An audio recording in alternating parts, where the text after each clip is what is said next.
Comprehensive guide for aspiring assistant professor in Bihar. जब यहाँ पे आप देखेंगे तो असिस्टेंट प्रोफेसर के बारे में जो भी एलिजिबिलिटी है, जो भी चीज़ें हैं उनको बताई गई है।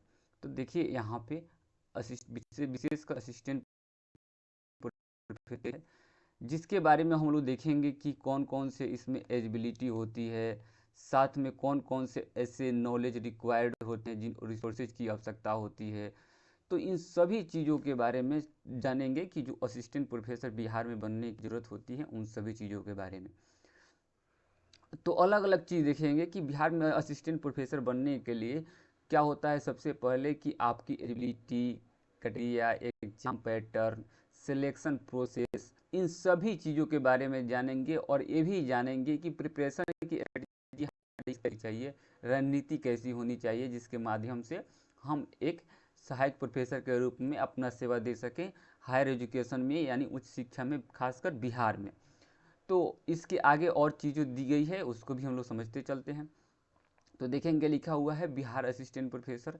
अब यहाँ पे देखेंगे कि लिखा हुआ है कि असिस्टेंट प्रोफेसर गाइड, यानी कि गाइड समझेंगे कि जो भी एलिजिबिलिटी है, यहाँ पे एग्जाम पैटर्न है, इनके प्रिपरेशन स्ट्रेटजी है, सिलेक्शन प्रोसेस है, इन सभी के चीज़ के बारे में हम लोग जानेंगे, ताकि आने वाले दिन में आपको किसी प्रकार की कंफ्यूजन ना रहे। तो सबसे पहले देखेंगे कि सिलेक्शन प्रोसेस क्या है, फिर प्रिपरेशन स्ट्रेटजी क्या होगी, और एग्ज़ाम पैटर्न क्या होगा, और एलिजिबिलिटी क्या होगा। ठीक है, तो हम लोग कहाँ से चलेंगे, इधर से इधर के ओर हम लोग चलेंगे। यानी कि इस तीर से मैं बताऊं तो आपको इधर से इधर हम लोग चलेंगे। तो सबसे पहले सिलेक्शन प्रोसेस जो हमारे बिहार में होता है, खासकर जो लोग पीजी क्वालिफाई कर लिए रहते हैं उनके लिए, और उसके अलावा और भी एलिजिबिलिटी कैटेगरी में देखेंगे हम लोग। तो सिलेक्शन प्रोसेस में एक तो अभी तक आप लोगों को देखने को नहीं मिला होगा कि किसी तरह का एग्ज़ाम खासकर Bihar state university service commission के द्वारा कंडक्ट कराए गए हों, अभी तक देखने को मिला नहीं होगा। उसी तरह देखेंगे कि यहाँ पे वैकेंसी जो आती है उसमें एपीआई स्कोर के बेस पे क्या होता है, एपीआई स्कोर के बेस पे सिलेक्शन प्रोसेस होती है। अब ये भी हम लोग जानेंगे कि एपीआई स्कोर होता क्या है। उसके बाद प्रिपरेशन स्ट्रेटजी को देख लीजिए। प्रिपरेशन स्ट्रेटजी में आपको करने क्या है कि जब एग्ज़ाम पैटर्न की यहाँ पे बात नहीं की गई है और अभी अभी आने वाले दिन में बेट की बात की जा रही है, तो उसके लिए क्या करना है ये भी देखना है। एग्ज़ाम पैटर्न क्या होगा, तो एग्ज़ाम की जब बात आई बिहार एलिजिबिलिटी टेस्ट की, तो बिहार एलिजिबिलिटी टेस्ट का एग्ज़ाम पैटर्न को देखेंगे। तो इधर से देखिए, इधर से एलिजिबिलिटी को देखना शुरू करें तो एलिजिबिलिटी में सबसे पहले आपके पास क्या होना चाहिए, पीजी होना चाहिए। कितना परसेंट, 55% मार्क्स के साथ आपने पीजी किया हो। पीजी का मतलब यहाँ पे ये होता है, यानी कि एमए, एमएससी, एमकॉम आपने किए हुए हैं, तो आपको कम से कम 55% मार्क्स होना चाहिए किसमें, पोस्ट ग्रेजुएशन में। उसके बाद आपको यहाँ पे प्लस में नेट, जिसका नाम है नेशनल एलिजिबिलिटी टेस्ट, अगर आपके पास नेट नहीं है तो जो बिहार सरकार बेट कराने वाली है उसको क्वालिफाई करने होंगे। उसके अलावा पीएचडी होने चाहिए।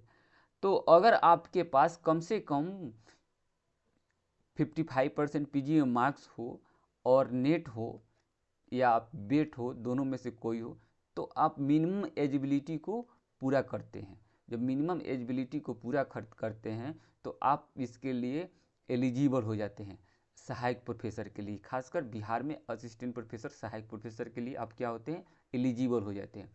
उसके बाद आगे की जो प्रक्रिया होती है उसमें क्या होता है कि एपीआई स्कोर के बेस पे होती है। अब एपीआई स्कोर तो होता क्या है, इनके बारे में हम लोग देख लेते हैं कि जब एपीआई स्कोर की बात आएगी तो अगर आपने जिस भी सब्जेक्ट से ग्रेजुएशन किया है यानी ग्रेजुएशन का मतलब हुआ कि स्नातक आपने जिस भी सब्जेक्ट से किया हुआ है वहाँ पे आपको क्या क्या करने होंगे कि एपीए स्कोर में आपका सबसे पहले यहाँ पे मैं लिख देता हूँ कि यूजी जिस भी सब्जेक्ट से आपका है, अगर उसमें आपका कितना परसेंट 80% से ऊपर है, 80% से अगर ऊपर है तो वहाँ पे मिलेगा आपको 15 नंबर। अगर 80% से नीचे है तो कितना मिलेगा, 13 नंबर। ठीक है, उसी तरह से 60% देखेंगे यहाँ पे, 60% से अगर आपका ऊपर है तो मिलेंगे कितना, 13 नंबर। नहीं, हाँ 60% से अगर 80% से अगर कम है, 60% से ज़्यादा है तो 13 नंबर मिलेंगे, और 60% से कम है तो वहाँ पे आपको मिलेगा 10 नंबर। अगर फिर अगर 45% से भी आपका कम है तो वहाँ पे कितना मिलेगा, 5 नंबर। इस तरह से आपका एपीए स्कोर बनेगा यूजी का।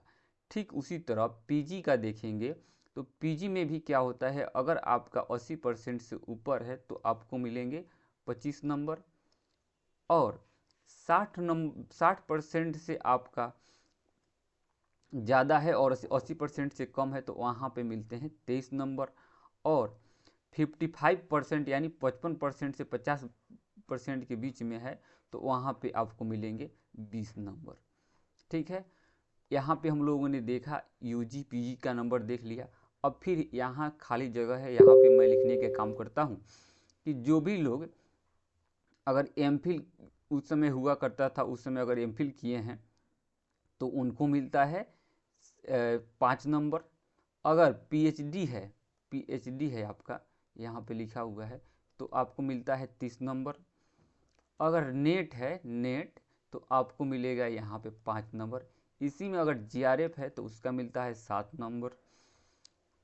अगर आपके केवल बेट है तो उसका भी मिलेगा कितना, 3 नंबर। ठीक है, जिसको बोलते हैं हम लोग स्टेट एलिजिबिलिटी टेस्ट, तो इनका भी मिलता है कितना, 30 नंबर। तो इस तरह से पूरा स्कोर को जोड़ेंगे, पूरा स्कोर के जो जोड़ने के बाद में जो फाइनल आपका मेरिट बनेगा, इसी के बेस पे आपका क्या होगा, सिलेक्शन प्रोसेस में आपको आगे बढ़ाया जाएगा। ठीक है, अब देखते हैं और चीज़ जो इस एग्ज़ाम के बारे में, इस असिस्टेंट प्रोफेसर वैकेंसी के बारे में दिया गया है। तो इसको हम लोग क्या करते हैं, आगे बढ़ाने का काम करते हैं। तो बढ़ेगा कहाँ से, यहाँ से। जैसा कि हमने बताया था कि आगे ऊपर ऊपर में बताया था कि यहाँ पे आप देखिएगा कि एलिजिबिलिटी के बारे में, एलिजिबिलिटी तो यहाँ पे मास्टर डिग्री के बारे में बताया गया, और 55% मार्क्स होना चाहिए, और क्या होने चाहिए, कंप्लीटेड पीएचडी, यानी कि पीएचडी की डिग्री अगर आपको है तो आपको 30 नंबर अलग से मिल जाती है, जिससे आपको मेरिट में बहुत ही अच्छा होता है, फ़ायदा होता है, और आपके सिलेक्शन प्रोसेस की संभावना जो होती है बढ़ जाती है। उसके बाद वैलिड स्कोर होना चाहिए किसमें, नेट जीआरएफ एग्ज़ाम में। तो एलिजिबिलिटी कैटेगरी हम लोगों ने देख लिया। अब हम लोग देख लेते हैं क्या कि ऑन और क्या क्या है, जिसे how to meet the eligibility category for assistant professor position in Bihar. जैसा कि आप लोग यहाँ पे देख पा रहे होंगे, 1 मिनट इसको हम हटाने का काम कर दे। सबसे पहले जितना भी लिखा है सबको हटा दिया जाए, ताकि आप लोग समझाने में यहाँ पे क्या हो सके, आसानी हो सके। अब देखिए यहाँ पे है कि क्या क्या ऐसे आपको आपके पास हो कि जो आपको एलिजिबिलिटी मीट करा दे असिस्टेंट प्रोफेसर के लिए, आपकी संभावना बढ़ जाए सिलेक्शन प्रोसेस के, उसके लिए क्या क्या होनी चाहिए। तो सबसे पहले देखिए कि लिखा हुआ है यहाँ पे मास्टर डिग्री। तो मास्टर डिग्री की बात हम लोगों ने किया था 50%। नेट जीआरएफ एकदम कंपलसरी है, इसमें से नेट हो या जीआरएफ हो। बेट के बारे में आप लोग अभी सुनते हैं, तो इसके बारे में अभी थोड़ा सा फाइनल कुछ है नहीं, तो इसके बारे में कुछ नहीं बोला जा सकता है। और यहाँ पे अगर पीएचडी है तो आपको प्रेफरेंस मिलती है, लेकिन मैंडेटरी नहीं है। ठीक है, तो आपको पूरा समझ में आया होगा कि हम लोगों ने असिस्टेंट प्रोफेसर के बारे में यहाँ पे जो बात किया उसके बारे में कंप्लीट चीज़ आपको समझ में आया होगा। आगे भी कुछ कुछ चीज़ देख लेते हैं। इसके अलावा है कि आपको करना क्या है कि अपर एज के बारे में यहाँ पे रखा गया है कि अपर एज क्या होगा। तो अपर एज यहाँ पे कोई स्पेसिफिकेशन नोटिफिकेशन नहीं दिया गया है कि इसका अपर एज क्या होगा, लेकिन 65 साल की नौकरी है अगर आपकी यहाँ पे नौकरी हो जाती है तो। हाँ, एक्सपीरियंस के बारे में देख लीजिए। एक्सपीरियंस में क्या है कि आप अगर टीचिंग कहीं कर रहे हैं, टीचिंग में हैं, कहीं पढ़ा रहे हैं, स्टूडेंट को यूनिवर्सिटी या कॉलेज में पढ़ा रहे हैं, तो आपको हर साल की, अगर 1 साल पढ़ाए हैं, यहाँ पे ईयर लिख देते हैं, अगर 1 साल टीचिंग किए हैं तो उसका 2 नंबर मिलता है, 2 साल किए हैं तो 4 नंबर मिलता है, 3 साल किए हैं तो 6 नंबर मिलेगा, वहीं 4 साल किए हैं तो उसका कितना 8 नंबर मिलेगा, 5 साल किए हैं तो 10 नंबर मिलेगा। टोटल आपने 5 साल का आपको टीचिंग एक्सपीरियंस का नंबर मिलता है। उसके अलावा अगर 5 साल से भी आपने ज़्यादा किया है तो उसका नहीं मिलता है। तो टोटल 10 नंबर ऐसे हो जाएगा। अब यहाँ पे देखिए कि स्ट्रॉन्ग एकेडमिक फाइल कैसे बनाया जाए ताकि आने वाले दिनों में आपका मेरिट और एपीआई स्कोर हाई हो सके। तो सबसे पहले इसमें लिखा हुआ है टीचिंग एक्सपीरियंस। अभी टीचिंग एक्सपीरियंस के बारे में हम लोगों ने बात किया कि जब टीचिंग एक्सपीरियंस को आप देखेंगे तो टीचिंग एक्सपीरियंस में आपका क्या हो जाएगा कि 10 नंबर, अगर 5 वर्ष आपने अगर कहीं पढ़ाया है तो आपको क्या होगा कि 5 दूनी 10, यानी कि 10 नंबर आपको मिलेंगे। और उसी तरह अगर आपने कहीं रिसर्च आप पेपर लिखे हैं और रिसर्च पेपर लिखने के बाद में पब्लिकेशन लेके आए हैं तो उसमें आपको क्या होगा कि एक रिसर्च पब्लिकेशन का आपको मिलता है 2 नंबर। एक रिसर्च पेपर का कितना मिलता है 2 नंबर। तो ऐसे करके आप टोटल 5 रिसर्च पेपर को लगा सकते हैं जिसका टोटल नंबर हो जाएगा 10, और 10 नंबर इधर आपको मिलता है 5 साल के एक्सपीरियंस से।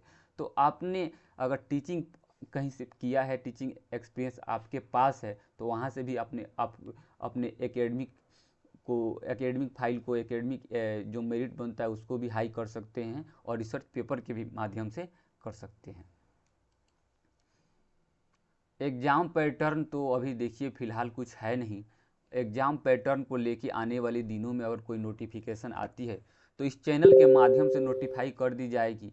अगर आप चाहते हैं कि इससे रिलेटेड वीडियो और आगे आप लोगों को देखना है तो प्लीज़ आप इस चैनल को सब्सक्राइब अगर नहीं किए हैं तो सब्सक्राइब कर लीजिए, और आने वाले दिनों में जो भी नोटिफिकेशन होंगे, जो भी इस तरह के इंफॉर्मेशन होंगे वो आपके पास चला जाएगा नोटिफिकेशन, यूट्यूब नोटिफिकेशन के माध्यम से। तो यहाँ पे खासकर मैं बताता हूँ कि बीपीएससी अगर कंडक्ट कराएगा तो वहीं यूजीसी नेट का सिलेबस रहेगा, बेट का भी सिलेबस वहीं सेम रहने वाला है यूजीसी नेट वाला। तो यहाँ पे देख लीजिए। और इंटरव्यू की बात की गई है यहाँ पे इंटरव्यू की, तो इंटरव्यू में वही सब्जेक्ट से पूछे जाते हैं क्वेश्चन जिस सब्जेक्ट में आपने टीचिंग किया हुआ है, आपने जिस सब्जेक्ट से यूजीसी नेट क्वालिफाई किया हुआ है, और जिस सब्जेक्ट आपसे भी पूछा जाता है कि पूरे सब्जेक्ट में आपका जो फेवरेट सब्जेक्ट है वो कौन सा है। तो उस सब्जेक्ट को आप जैसे ही बताते हैं तो आपसे क्या होता है, उस सब्जेक्ट से रिलेटेड क्वेश्चन पूछने का काम हो जाता है। तो यहाँ पे देखेंगे सब्जेक्ट नॉलेज की बात की गई है तो वही बात सब्जेक्ट नॉलेज हुई। अब मेरिट लिस्ट आपको बता दिया गया कि एपीआई स्कोर के बेस पर ही बनता है। प्रिपरेशन स्ट्रेटजी यही है कि जिन लोगों का सपना है कि सहायक प्रोफेसर बन के उच्च शिक्षा में सेवा देना, खासकर बिहार में, तो उन लोगों के लिए यही है कि अगर आप पीजी में हैं या यूजी में हैं तो अपने पहले एकेडमिक स्कोर को स्ट्रॉन्ग करके शुरू से आइए, और बाद में यूजीसी नेट जेआरएफ को क्वालिफाई कीजिए। अगर इसी फील्ड में ही जाना है तो कोशिश कीजिए कि पीएचडी भी पूरा कर लें। सिलेक्शन प्रोसेस के बारे में हम लोगों ने पूरा बात कर ही लिया। उसके बाद फाइनल कंक्लूजन पे हम लोग आ गए। तो यहाँ पे आप लोग देखेंगे कि जितने भी लोग यहाँ पे वीडियो को अगर देख रहे हैं तो बेट बेट की बात हर जगह यूट्यूब पे हो रही है, पेपर में हो रही है, लेकिन बेट एग्ज़ाम हो नहीं रहा है। तो मैं बताऊंगा कि अगर आपको लगता है कि बेट देना है तो बेट की इंतज़ार भाई क्यों करना, आप सीधे नेट हर 6 महीना पे हो रहा है उसको दे दीजिए। तो इसमें बेट में भी होता है क्या कि पेपर 1 आपको एक रहेगा और दूसरा पेपर 2 रहेगा। तो पेपर 2 और पेपर 1 दोनों में इसमें क्या होगा, आपका अपना सब्जेक्ट होगा, अपना सब्जेक्ट होगा, ठीक है, अपना सब्जेक्ट होगा। यहाँ पे एक जर्नल पेपर होता है जिसमें teaching aptitude, research aptitude, computer communication comprehension, higher education, people development and environment, तो इन सभी यूनिट को पढ़ने होते हैं। और आप जिस भी सब्जेक्ट से हैं, खासकर जो लोग कॉमर्स, हिंदी, फिलोसफी, तो उन लोगों का अपना सब्जेक्ट होता है। इन्हीं सब्जेक्ट से रिलेटेड आपसे क्या होगा, क्वेश्चन पूछे जाएंगे, प्रश्न पूछे जाएंगे, और आपको इसमें अगर क्वालिफाई करते हैं तो आप असिस्टेंट प्रोफेसर के लिए एलिजिबल हो जाते हैं।